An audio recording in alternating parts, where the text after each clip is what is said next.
Hi all, today we are going to discuss about basic working principle of current differential relays. So this current differential relays or current differential protection is mainly used for protection of generators, transformers, feeders, large motors and bus bars particularly. So it is a unit type of protection. Unit type of protection means we can decide which particular part of that device should be protected. That means the exact protected zone, which part should be protected, is determined by the locations of the CTs and PTs. That means it can be either current type, so CTs may be there or PTs may be there. The location of those CT or PT will decide how much part of this particular zone is covered. So it operates when the phase difference between similar electrical quantities, the similar electrical quantities can be either current or voltage, exceeds a predetermined amount. But most practically, whatever the differential relays are used, they are only current differential relays types only. So that's why we are going to discuss about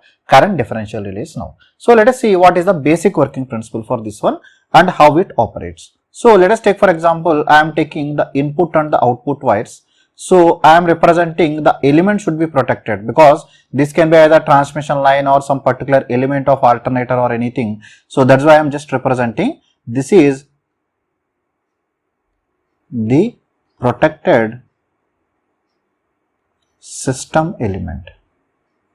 So this is my protected system element. So both sides of this element we connect the CT. So the CTs will be connected in such a way. Let us take an example. This is CT1, this is CT2. Let us take for example, there is a fault that happens in the external circuit, or under normal conditions the current is entering here, the current entering I am taking as I1. Let us assume the current that is leaving I am taking as I2.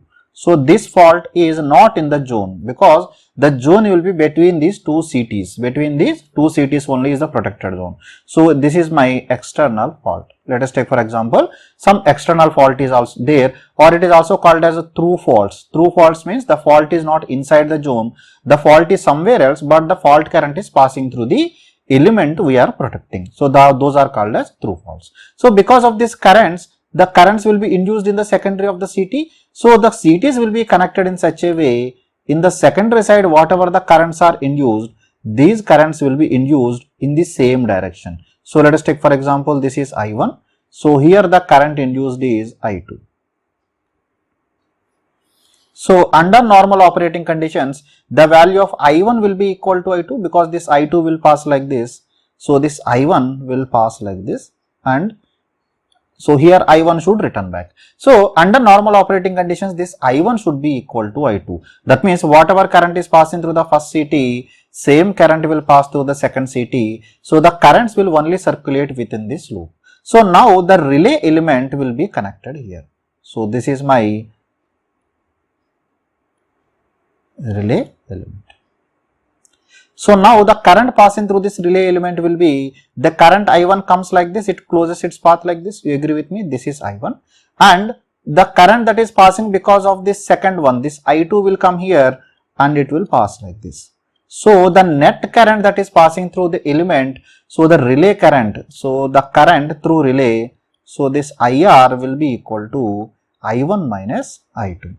So when the fault is happening in the external circuit, because the I1 value will be equal to I2, so obviously this gives rise to I1 is equal to I2. So this will be even in the phase also because they will be in the same phase. So I1 minus I2 is passing through your relay, so this will be equal to 0. So that's why your relay will not operate. So I am repeating once again, the CTs are connected in such a way, the currents induced in the secondary, that means they are having the CT ratio in such a way, the secondary currents will be same and in phase with each other. Even the phase should be same because they are based on, they will compare the phase of the elements. So that's why the phase should be same. So why I am stressing, for the case of three phase transformers, primary side may be connected in delta, secondary side may be connected in star.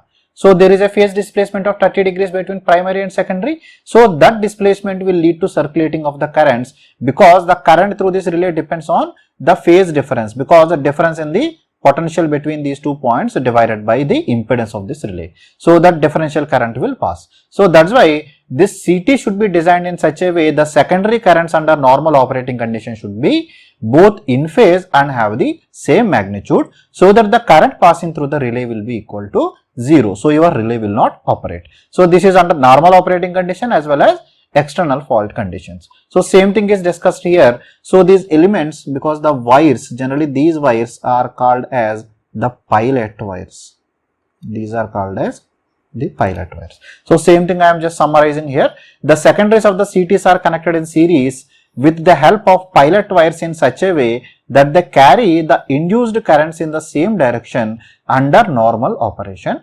The operating coil of the overcurrent relay is connected across the equipotential points so that the current through the relay is 0 under normal working conditions. Because we know the current passing through this relay will be difference in the potential between this point and this point divided by impedance. So it should be connected exactly in the center in such a way the resistance of your pilot wire this side should be exactly equal to resistance of pilot wire this side. If that is not equal, there will be difference in the potential, because of that the currents will pass through this relay coil. Getting this one? So that proper care should be taken care while connecting them. So now for the external faults, or they are also called as throw faults, I1 will be equal to I2. So obviously secondary side induced currents are also same. So the current through the relay is equal to 0 and relay will not operate. So let us take the case if the fault happens in the internal side, how it will respond. So for that I am just taking the case again. There is a relay. So this is the element should be protected, and this is my secondary side CT. So the CTs are connected like this. So CT secondaries are also connected, and here there is my coil. So this is my relay coil. So now the current is passing. So let us assume the fault has happened here. This is my internal fault. So for the internal fault, this current is equal to I1. So this current, because of the internal fault, either I1 can decrease and the current I2 can come out, which is of lesser magnitude, or if it is a double fed system, the value of I2 can be reverse also. Please remember here the I2 direction can be reversed only if it in the case of double fed system. That means the current can pass from the second side. Otherwise generally the I2 will be equal to either 0, or depending on the type of the fault, this I2 can be less than 1. So any one of these things can happen. So because of this I1, the current is induced in this. So this current is I1. Similarly, the current is induced in this current is equal to I2. So please take this one. So here this current is small I, right? So this current is equal to I1. So this I1 will pass like this and it will return back. This is my I1. So the I1 is passing here. And now coming to this I2, this I2 is passing like this and returning back. So the current I2 is passing through this one. So the relay coil, the current through the relay circuit will be equal to I1 plus I2. So if this is greater than the current that is set, or the value of the pickup value of the current, so then relay operates. Getting this one? Under fault condition, the difference between the currents is very high value. Generally this value of I1 plus I2 is far greater than the value of the set current, so your relay will operate. So this can be of different cases. That means please try to understand, like if it is not fed from the secondary side, then I1 will be very high and I2 is very less. So as in that case, the current I1 is very high that is passing, the I2 may be passing in the same direction or opposite direction, but magnitude is different. So automatically the circulating current will be sufficient to operate your relay. That means for the case of external faults, the I1 will not be equal to I2. So the current through the relay is not equal to 0 and hence the relay will operate if it is greater than the pickup value. So same type of protection can be used for even the three-phase systems. So let us take for example, there is a three-phase system. I am taking for example R, Y, B. They are carrying the currents I1, I2 and I3. So under normal condition the system will be balanced. So what we will do, we will take three CTs. The CTs will be connected in such a way they are connected together. They are connected together. So similar way here also they are connected together, and here there will be a relay. This is my relay. So the current that is passing through this relay will be the vector sum of or the phasor sum of I1 plus I2 plus I3. So under fault conditions there is a difference in the current, so it will operate. Under normal conditions it will not operate. So this is the example of differential protection of three-phase circuit. So this way it can be protected, even difference in the CT ratios or CT currents.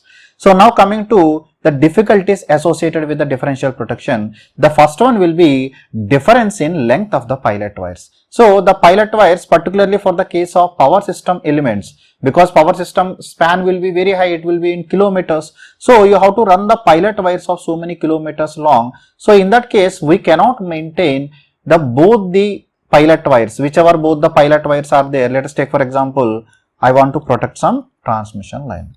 So this side one CT is there, this side another CT is there. So they are connected to the pilot wires. You agree with me? So as the length is more, I cannot maintain this pilot wire lengths. So these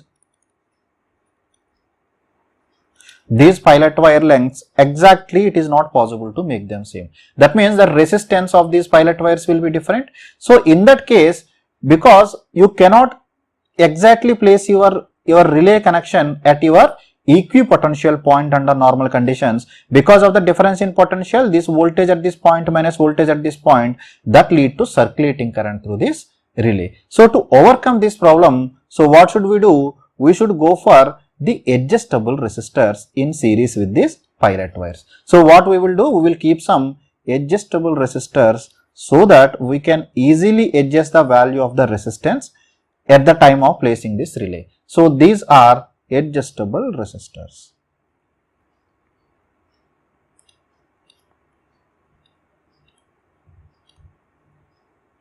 Adjustable series resistors are connected so that they will be adjusted, so that these 2 points will be at same potential.